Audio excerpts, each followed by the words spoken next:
Assalamualaikum warahmatullahi wabarakatuh. Selamat berjumpa kembali dengan kami di kanal YouTube 1001 Ide. Pada video kali ini kita akan membahas mata pelajaran Ilmu Pengetahuan Alam atau IPA. Kelas 8 Sekolah Menengah Pertama atau Madrasah Tsanawiyah, halaman 188 sampai dengan 189. Kurikulum Merdeka Belajar edisi buku tahun 2021. Halaman ini termasuk ke dalam bab yang ke-6, yaitu struktur bumi dan perkembangannya, dan kita membahas pada semester yang kedua. Sebelum lanjut pada video pembahasan, kami mengucapkan terima kasih atas dukungannya terhadap perkembangan channel ini, yaitu dengan menekan tombol subscribe dan mengaktifkan tombol notifikasinya untuk mendapatkan informasi terbaru dari channel ini. Silakan buka bukunya, perhatikan pada halaman 188 pada bagian Mari uji kemampuan kalian. Soal yang pertama.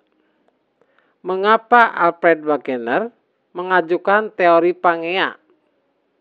Apakah teorinya langsung diterima oleh para ilmuwan? Uraikan bukti-bukti dari teorinya ini. Maka pembahasannya,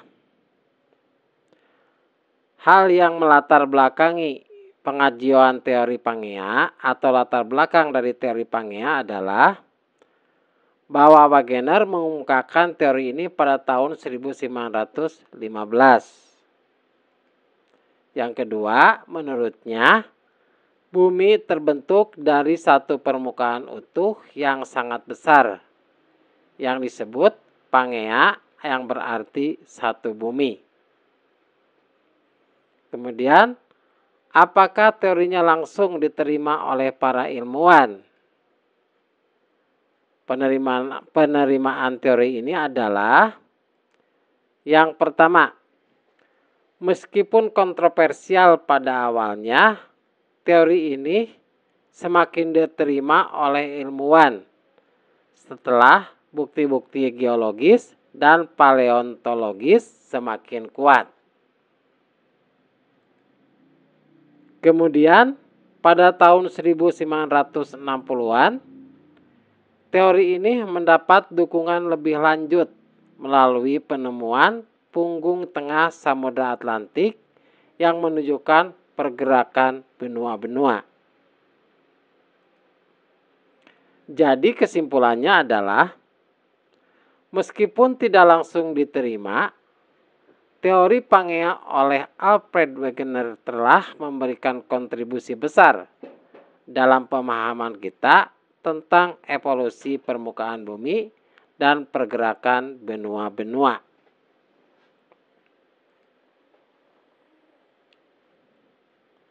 Selanjutnya, uraikan bukti-bukti dan dari teorinya ini. Bukti-bukti dari teori Pangea ini adalah bukti-bukti menyangkut penyebaran fosil binatang purba dan tanaman, struktur, dan umur batuan di pegunungan Amerika Utara dan bagian utara sebelah barat Eropa.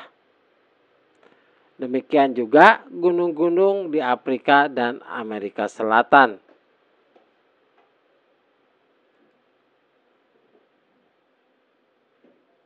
Selanjutnya, soal nomor 3.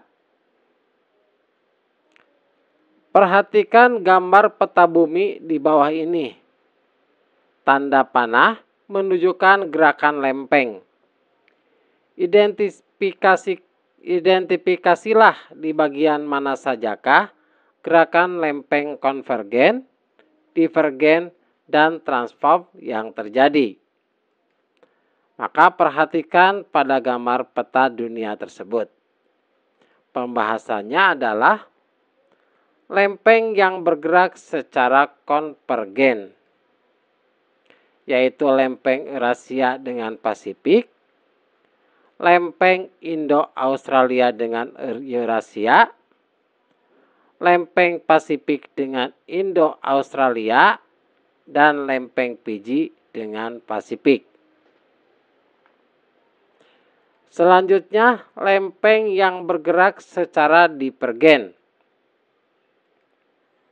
yaitu lempeng Amerika Selatan dengan Afrika, lempeng Afrika dengan Indo-Australia, lempeng Eurasia dengan Amerika Utara, lempeng Afrika dengan Antartika, dan lempeng Pasifik dengan Nazca. Selanjutnya, lempeng yang bergerak dengan gerakan transform, yaitu lempeng Amerika Utara dengan Juan de Fuca. Jadi inilah 3 gerakan lempeng,